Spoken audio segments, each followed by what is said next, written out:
Hi, welcome to the news episode of Sports Talk Central. I'm your host, Deep Mood, with my normal co-host Hunter, and today we're going to be talking some brief news on baseball, talking a little bit about the All-Star Weekend, and then we're going to talk a little bit more. Then briefly preview the Olympics. So, Ravens Steelers. Really, the main news here is the Ravens signed Eddie Jackson, 30-year-old safety, to a one-year deal. For those who didn't know, Geno Stone went to the Bengals. The Ravens like to play with three safeties, so it's Marcus Williams, Eddie Jackson, Kyle Hamilton with Ardarius Washington, and they drafted a couple of safeties. That's kind of your depth. He was an All-Pro a couple years ago. He hasn't been solid for the last 2 years, but he has played with Roquan. He kind of is one of these guys that need how do I describe it? He's used to be good, but then he goes to the Ravens, and hopefully it works out. But I could see it being like a Jadeveon Clowney type, Kyle Van Noy, leadership experience type signing. But apparently Roquan was a big factor in bringing him in. What are your thoughts on this signing?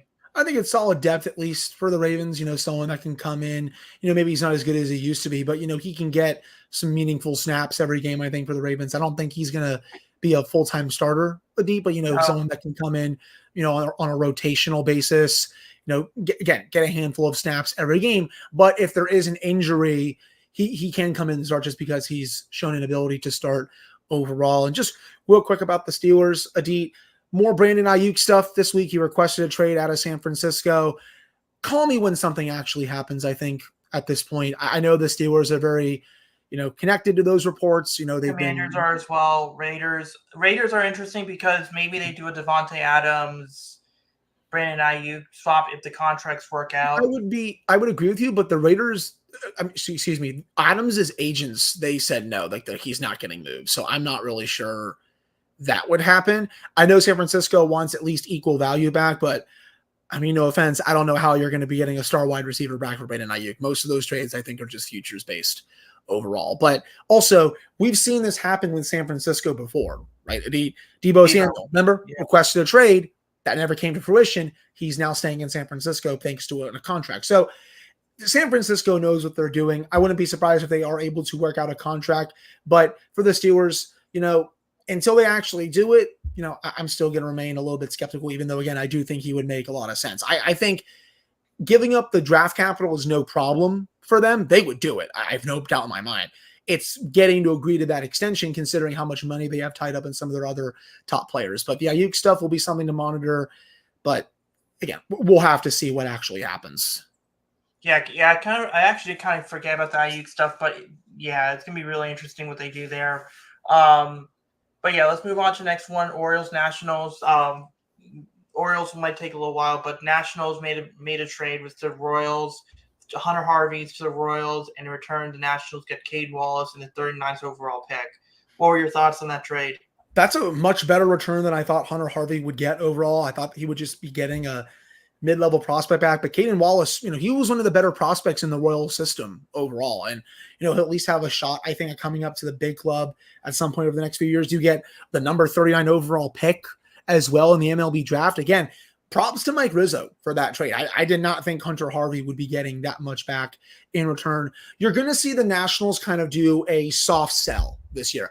I don't think they're going to be blowing it up and trading away all their core pieces or anything like that. But I think you could see someone like a Jesse Winker get moved, maybe like a Lane Thomas potentially get moved as well. I know Joey Meneses has really struggled this year. I can maybe see him getting moved to a different team as well. But you're not going to be seeing a full-on blown-up sell mode here. It's going to be a strategic sell,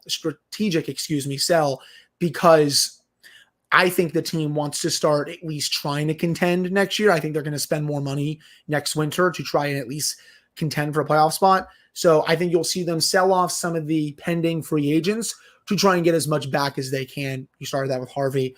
I like that there. I brought up Winker, a couple others as well. But overall in the field, James Wood, Adit, gets the game-winning 3-1 home run in the bottom of the 8th today. It's been awesome seeing him play at this level. He's been really fun to watch. I think he's going to be a real fun player for a long time. He was ready to come up when he did, and he's been everything the Nationals have needed and more. They just swept the Reds this past weekend, and they swept the Reds even though they didn't get that good of pitching. Jake Irvin was really solid today, 7 good innings, only 2 runs. But outside of that, their other 2 starters didn't even go 5 innings in the first 2 games. Mackenzie Gore has really struggled his last few starts. He was not good on Saturday, but the bullpen was able to come in and help them really preserve that win. They're getting by right now with some of the rotation not performing as well. It's funny. Corbin has actually been one of their better pitchers these last couple of starts, but the rotation, it's just kind of in a little bit of a, what's the word I'm looking for? Like a kind of a dead zone, I think, where it was performing really well, but now some of the pitchers are starting to go into some dry spells a little bit. But it was nice getting the sweep over the Reds. I expect more trades to happen at some point. Again, not anyone major, but I'm totally fine with where they are right now. I didn't expect them to make the playoffs this year. And the fact that they're only 6 games under 500, I will take that as a win 100 games into the season. Yeah, so regarding the Orioles right now, they are first AL team to 60 wins, right now 16-38. They were down. They've won the first 2 games against the Rangers, which, by the way, is big because the Rangers are one of these teams that they can either buy or sell. So so they were down. So won first 2 games. They were down 3-0 in the top of the 8th. Santander hits his 27th home run of the year, 3-2. O'Hearn strikes out, but 1-run deficit with going to the bottom of the 8th. So they might win this, but it doesn't really matter too much because they already got the series. If they can win this game and force the Rangers to be sellers, I know Max Scherzer is probably not getting traded after he lasted 2 innings yesterday, only throwing 53 pitches. Probably was hurt or something. They have nice pieces of Aldi. Heaney could be a solid guy for someone. Lorenzen could be a solid guy. So Kirby Yates, David Robertson, they have pieces. It's me interesting what they do there.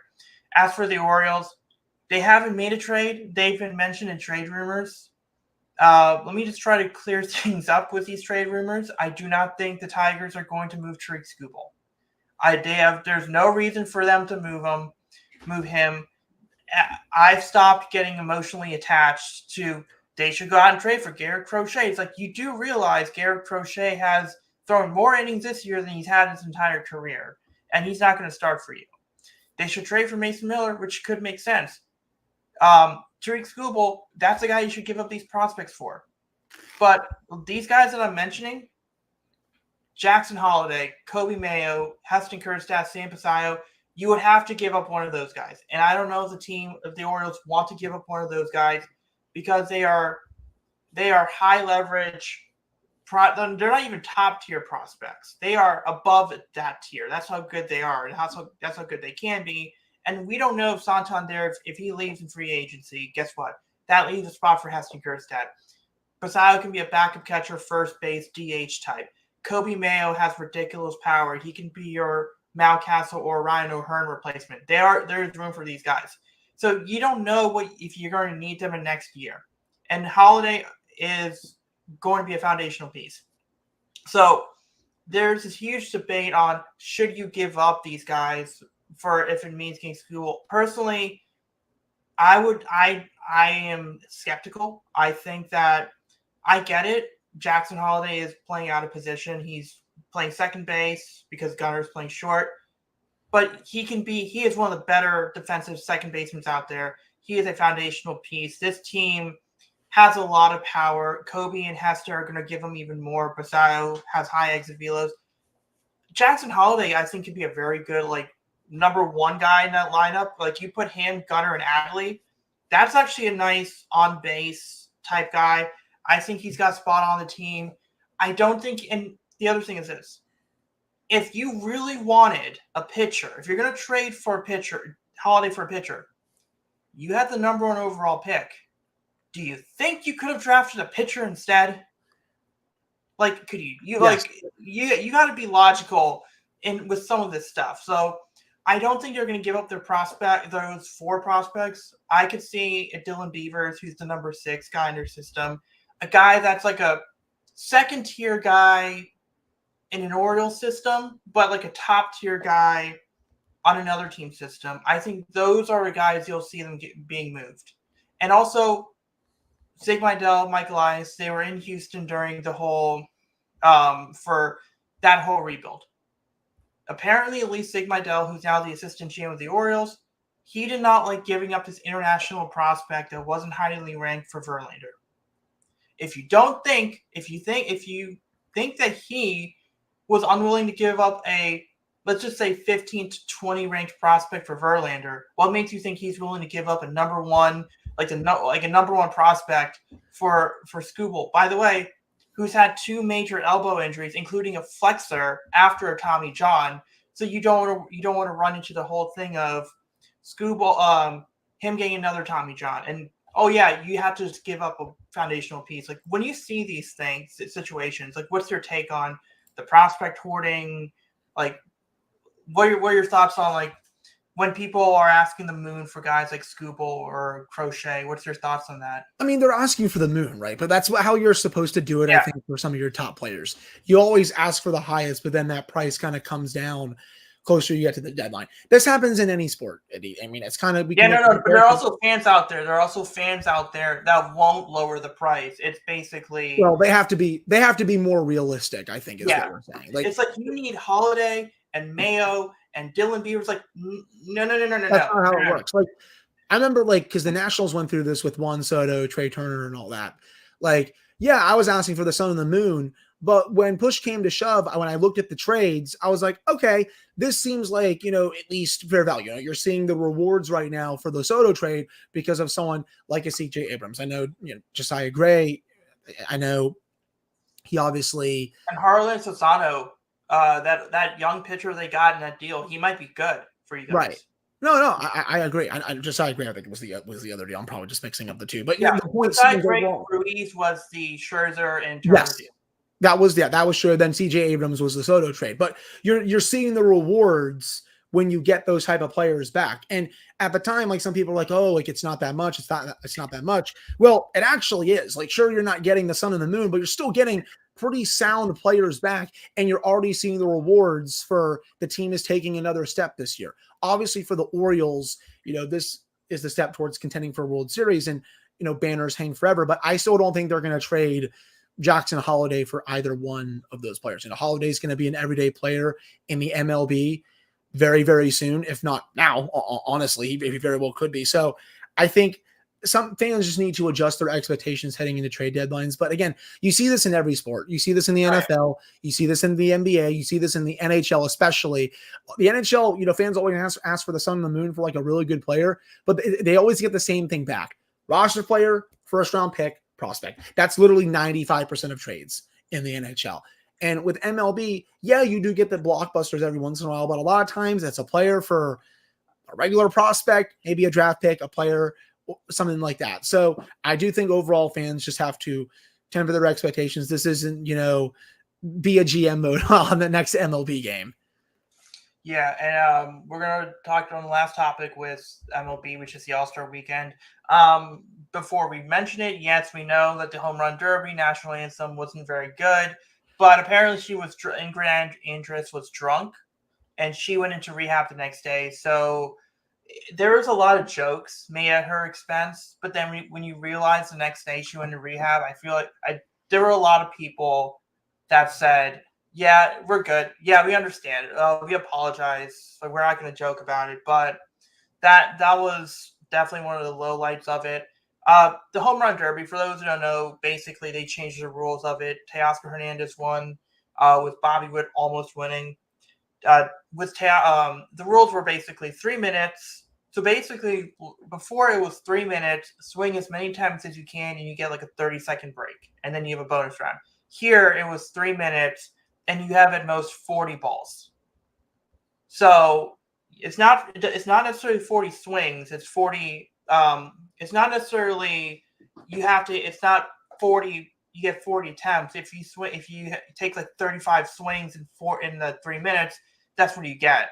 So it's like that time limit, and so it's really about angle. It's about pitch location, and like when you see Gunnar, he obviously had the least amount of home runs, but I feel like the balls were a lot higher. It's Like it should something have you been got to more. really practice for. That's what Yeah. something I've noticed over the years. You got to really practice with whoever is pitching to you to, get the ball at the right level, not too high, obviously not too low, not too far inside, outside. Like it's something like, yeah, like the pitches aren't that fast, but you still really need to practice it with whoever is throwing it to you, because at the end of the day, you can be the greatest hitter in the world, but if you're not getting the right pitches from the person you choose to pitch to you, you're just going to get screwed. Yeah, I mean, Grant, and also like and it's the last name of if the guy giving him the pitch, Gunner pitches in the home run derby sound familiar, that was Zach Britton's younger brother. So, and now it's a AAA manager for the Orioles. So that's basically what it was. Teoscar won. Pete Alonso had the second worst numbers. So it is interesting. That was the thing. That was the All-Star weekend. I mean, obviously, Gunner's biggest highlights was he was doing his Scooby-Doo impersonation before the home run derby because he had the Scooby-Doo bat, which, again, look it up on YouTube. Look it up on Twitter. It's actually really – his impersonation was actually really good. Also, apparently, he can do a good Jar Jar Binks. Apparently, he is – like that, like he is he's like he said in a behind the scenes video, they were asking what impersonations he could do. So those were the two big ones. All-Star game. We'll get into the jersey part of it. AL 1-5-3, Jarren Duran had a 2-run home run. But yeah, I mean, that's again, Corbin Burns. It was really cool seeing Corbin Burns, an Orioles pitcher, throw to an Orioles catcher as a starter. It's very rare that you see that, especially if you're an Orioles fan. Then you have the whole Gunner was playing short, and then there's a lot. Dude, I can't lie. Paul Skeens versus Aaron Judge. That's awesome. I mean, I know it didn't last very long, but come on, that's incredible. Yeah, and then Mason Miller throwing 103, which was fun to watch as well. But yeah, I mean that was your typical All-Star game. Yeah. But I mean, but also one of the big things was Rob Manfred did say that they are considering having the players wear their own team jerseys instead of like the main ones.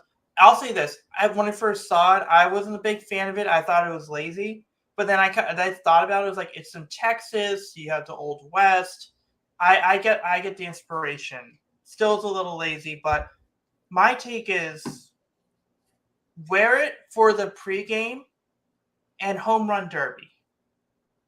In the All-Star game, wear your team's jerseys, or maybe for the home run derby and All-Star game, you wear your own team's jerseys, and then everywhere else, like the interviews, then you wear the more simple jerseys that they have, because I get it. You want to sell money, you want to sell merchandise, but what's your take on the whole jersey thing?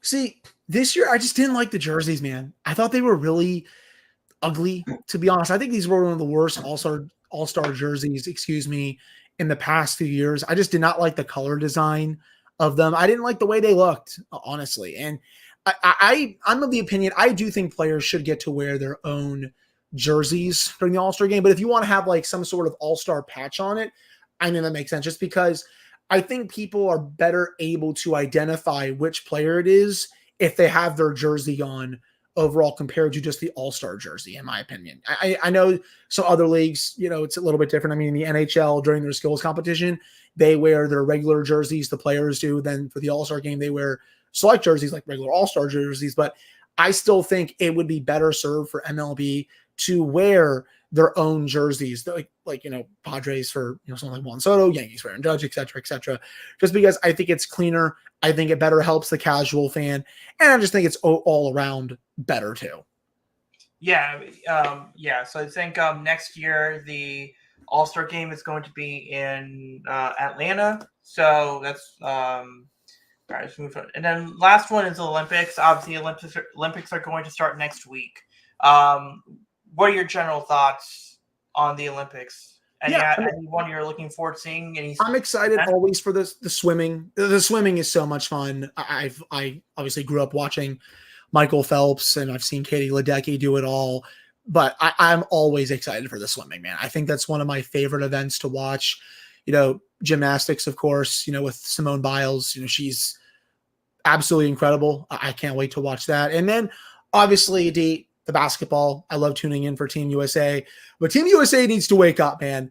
They almost got cooked by South Sudan on Saturday. Like, props to South Sudan. They played a really strong game, but the U.S. should be beating that team by at least 25 to 30 points. I mean, come on. Like, with the talent that the U.S. has, I know the world has started to catch up to the United States with basketball. There are some really strong countries now in terms of player bases, but the U.S. should still be able to dominate a team like South Sudan. Heck, they should still be able to dominate most teams, I think, in these type of competitions. I know it's only a warm-up game, but I want to see the U.S. play a lot better once the Olympics start. They have one more tune-up game. They play Germany on Monday before they play, I think it's Serbia in their first game in the Olympics late next week. So I'm excited for that. And then track and field. I always like the 100, 200 meter races, the 400 meter races. Those are the main things I watch for the Summer Olympics. But in 2028, I know I'm looking ahead. I'll be excited for flag football, man. I'm really curious to see if they allow NFL players to play in that. We already know that Patrick Mahomes and Joe Burrow are very interested in playing for Team USA in flag football. And just seeing the U.S. go up against other countries in that would be a lot of fun. It sucks that it's not in this one, but I can wait another 4 more years for 2028. But when you look at the Summer Olympics, what are you excited about? Yeah, I think swimming. Obviously, one of the bigger athletes was Michael Phelps. And whether it's Kayla Ledecky, whether it's Dressel, whether whoever it is, you want to see if there is, how close can you get to the next Michael Phelps? And I think that's the first one. Tennis is going to be really interesting because Coco Gauff wasn't she had COVID right before the last Olympics, so she couldn't make her debut. Obviously, she's been really good last few years. And then track and field, I mean, Sha'Carri Richardson had the marijuana drug test. She had that drug test that got her eliminated. So it's going to be really interesting to see, because that was one of the bigger what ifs. Noah Lyles obviously is famous for the remarks he made regarding the NBA players and stuff. But there's some interesting options there for the Olympics. I think basically track and field. Tennis, I'll watch a little bit. Swimming, obviously basketball.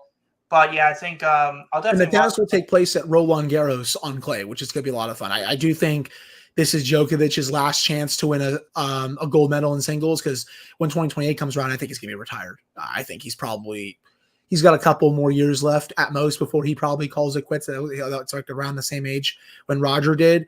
Rafa, obviously, that's big. But I'll be curious to see who wins gold in that. I think the favorite's probably Alcaraz, but it's hard. Those are only best of 3 matches. You have to remember, those are not best of 5s. So I'll be curious to watch that tournament as well. Yeah, and in case you want to see what the betting odds are for FanDuel, U.S. right now is projected. Gold medals? U.S. has projected at 40.5 gold medals. China 34.5, France 24.5, Great Britain 16.5, and I think if you go down, Netherlands 14.5, Australia 13.5. It's going to be interesting. Those are just kind of the betting odds right there. Typically, host countries, in this case France, they typically don't get a lot of under on the total number of medals, but they do quite get some gold medals. So France at 24.5, I would just go under on that one. I would just go under, but I'll take the over though for the US. I'll take the over on that. But yeah, so those are just some of the betting odds I was just looking at for the gold medals. We'll end the show there, but next week we're going to talk, at least I think next week and maybe the show after that, we're going to talk a little bit about the Olympics as they come about. Obviously, if there are trades, the trade deadline is coming up. So it's going to be interesting. We're going to be talking about that. But yeah, we'll see you guys next week. Yeah, we'll talk to you all next week.